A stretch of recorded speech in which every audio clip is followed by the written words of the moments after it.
नमस्कार, मैं स्वतंत्र कुमार और आप सभी का स्वागत करता हूं आपके अपने चैनल शॉर्ट हैंड टीम पर।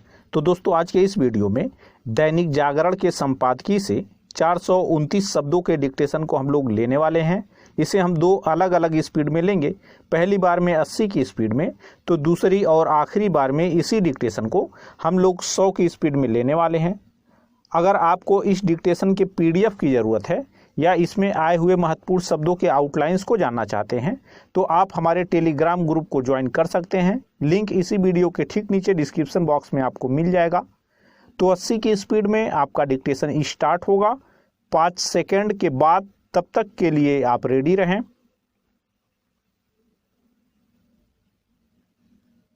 स्टार्ट।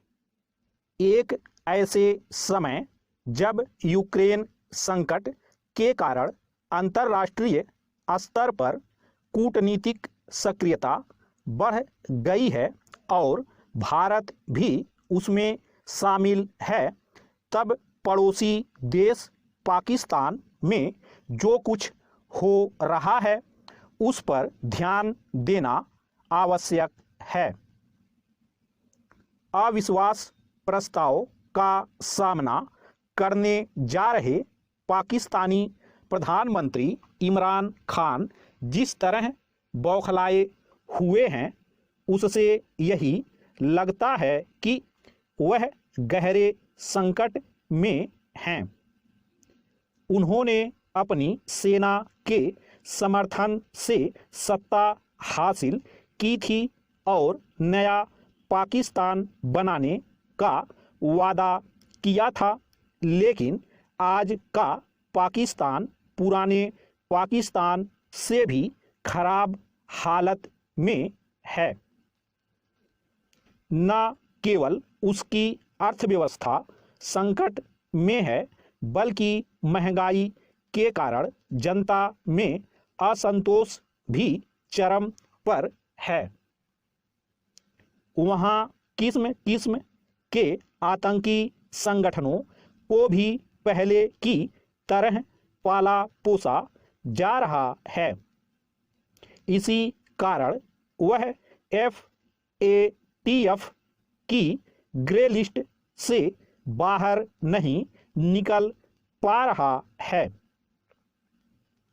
वह कूटनीतिक स्तर पर भी अलग थलग पड़ गया है। पाकिस्तान को केवल चीन का सहारा है और वह उसे अपने उपनिवेश की तरह इस्तेमाल कर रहा है। इमरान खान जिस तुर्की को सबसे भरोसेमंद मान रहे थे, वह यूक्रेन संकट के चलते उस इजरायल से निकटता बढ़ा रहा है जो पाकिस्तान को फूटी आंख नहीं सुहाता। पैरा। पाकिस्तान ने तालिबान की जिस तरह खुली पैरवी की और उसे अफगानिस्तान में काबिज होने के लिए हर संभव मदद दी, उसके कारण अमेरिका उस पर भरोसा करने को तैयार नहीं। 1 वर्ष से अधिक का समय हो गया है, लेकिन अमेरिकी राष्ट्रपति जो बाइडन ने इमरान खान को फोन करने की जरूरत नहीं समझी है। अमेरिका की अनदेखी से कुंठित इमरान खान ने चीन की मदद से रूस का दौरा कर पाकिस्तान की महत्ता रेखांकित करने की कोशिश की, लेकिन इसमें बुरी तरह नाकाम हुए, क्योंकि वह जब मॉस्को में थे तो रूसी सेनाएं यूक्रेन में घुस चुकी थीं। यह मानने के अच्छे भले कारण हैं कि जो पाकिस्तानी सेना इमरान खान को छल बल से सत्ता में लाई थी, वह अब उनकी मदद करने को तैयार नहीं। लगता है वह उनसे आजिज आ गई है या फिर इस नतीजे पर पहुंच गई है कि वह उनके किसी काम के नहीं। सच जो भी हो, इमरान खान ने बतौर प्रधानमंत्री पाकिस्तान की मुसीबत बढ़ाई ही है। उन्होंने खुद को आधुनिक सोच वाला नेता बताकर पाकिस्तान को आगे ले जाने का सपना दिखाया था, लेकिन बातें करने लगे रियासत ए मदीना की। बीते कुछ समय से तो वह किसी कट्टरपंथी मौलाना की तरह बोलने लगे हैं। पता नहीं उनकी सत्ता रहेगी या जाएगी, लेकिन भारत को सावधान रहना होगा, क्योंकि पाकिस्तान उथल पुथल वाले दौर में प्रवेश करता दिख रहा है। स्टॉप। दोस्तों, इसी डिक्टेशन को दूसरी बार में हम लोग 100 की स्पीड में लेंगे और आपका समय स्टार्ट होगा 5 सेकंड के बाद। तब तक के लिए आप रेडी रहें।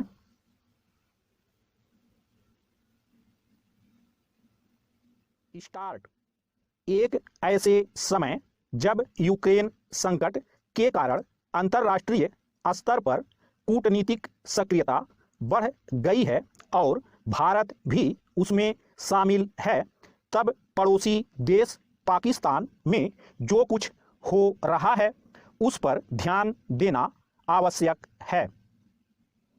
अविश्वास प्रस्ताव का सामना करने जा रहे पाकिस्तानी प्रधानमंत्री इमरान खान जिस तरह बौखलाए हुए हैं, उससे यही लगता है कि वह गहरे संकट में हैं।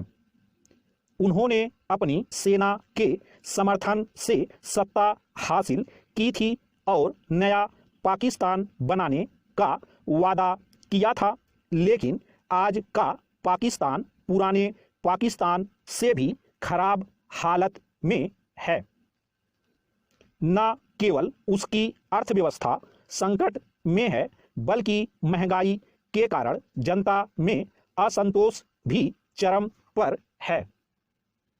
वहाँ किस्म किस्म के आतंकी संगठनों को भी पहले की तरह पाला पोसा जा रहा है।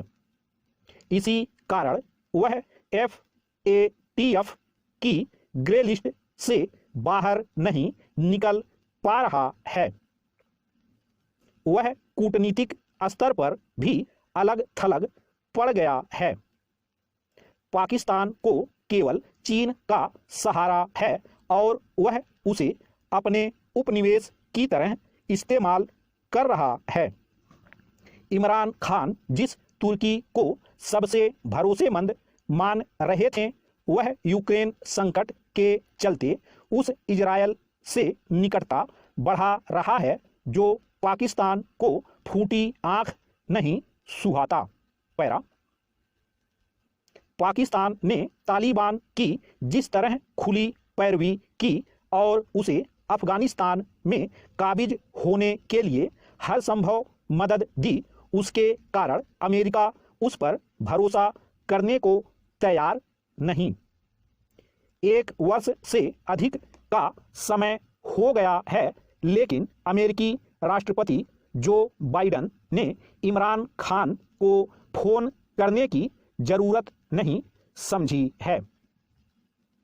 अमेरिका की अनदेखी से कुंठित इमरान खान ने चीन की मदद से रूस का दौरा कर पाकिस्तान की महत्ता रेखांकित करने की कोशिश की, लेकिन इसमें बुरी तरह नाकाम हुए, क्योंकि वह जब मॉस्को में थे तो रूसी सेनाएं यूक्रेन में घुस चुकी थीं।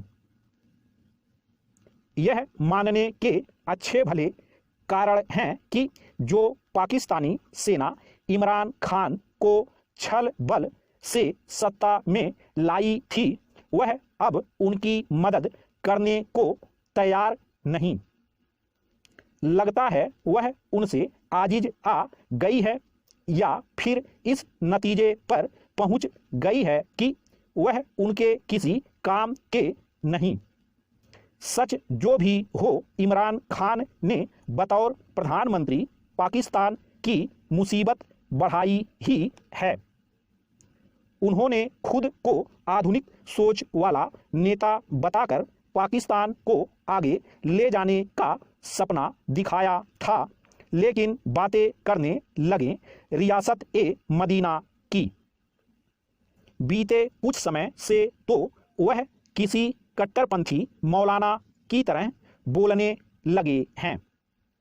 पता नहीं उनकी सत्ता रहेगी या जाएगी, लेकिन भारत को सावधान रहना होगा, क्योंकि पाकिस्तान उथल पुथल वाले दौर में प्रवेश करता दिख रहा है। स्टॉप।